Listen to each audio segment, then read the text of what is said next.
Pouring light from a full cup, the art of serving yourself to serve others. In a world that often demands we place others above ourselves, there lies a quiet truth that has been whispered through the ages. True service begins within. To serve others with the fullness of our hearts, we must first honor the sanctuary of our own souls.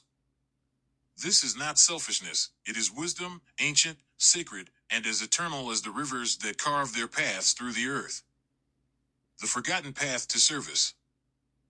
Our ancestors understood that the wellspring of service flows first through self-awareness and self-healing. They knew that a person disconnected from their essence cannot hope to connect authentically with others. As the African proverb teaches us, when there is no enemy within, the enemies outside cannot hurt you. To serve others, we must face the enemies within, our doubts, fears, and insecurities, and transform them into allies. Consider the simple wisdom of tending a fire. If we do not first kindle the flame within, how can we offer warmth to those around us?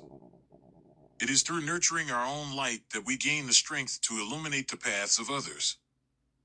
Authenticity is a bridge. When we create from the depths of our souls, whether through words, art, or action, we are not merely producing, we are offering. In our authenticity, we weave a bridge for others to cross into their own truths. This is service in its purest form, the act of being so real, so unguarded, that others feel safe to unmask themselves. The great Zulu leader and philosopher Stephen Biko once said, "The most potent weapon in the hands of the oppressor is the mind of the oppressed." And so, our greatest act of rebellion against systems that thrive on disconnection is to reconnect, first to ourselves, and then to each other. To serve others from a place of wholeness is to dismantle the chains that bind us to shallow existence. Ancient wisdom for modern souls. Ancient texts remind us of this sacred cycle. The Bhagavad Gita speaks to the power of action rooted in selflessness. Set thy heart upon thy work, but never on its reward. When we serve ourselves, it is not for selfish gain, but to align with the divine rhythm that connects all beings. In serving ourselves, we are also serving the universe, preparing ourselves to be vessels of love and light for others. Similarly, the Tao Te Ching teaches us, he who knows others is wise, he who knows himself is enlightened. Self-knowledge is not a luxury, it is a necessity. It is the soil in which the seeds of service grow. Without it, our efforts, however well-intentioned, lack the depth needed to truly nourish others. The ripple effect of self-healing. When we heal, we do not heal alone. Our healing becomes a testimony, a map, a guide for those who are lost. Each step we take toward our own wholeness sends ripples into the collective consciousness. It is the courage to show up as we are, flawed, growing, and alive, that inspires others to do the same. As Marianne Williamson so beautifully wrote, our deepest fear is not that we are inadequate. Our deepest fear is that we are powerful beyond measure. It is our light, not our darkness, that most frightens us. And as we let our own light shine, we unconsciously give other people permission to do the same. Practical steps to serve yourself and others.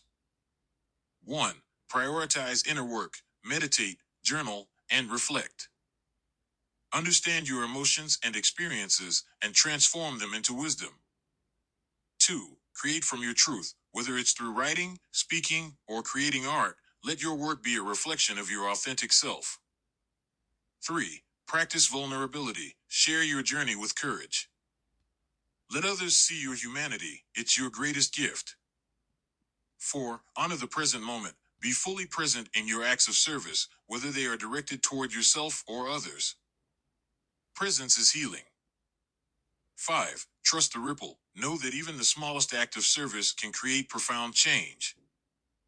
Impact is not measured in numbers, but in depth. The call to shine. Sisters and brothers, the time has come to reclaim the balance between self-care and selfless service. To serve others, we must first serve ourselves, not as an act of indulgence, but as an act of preparation.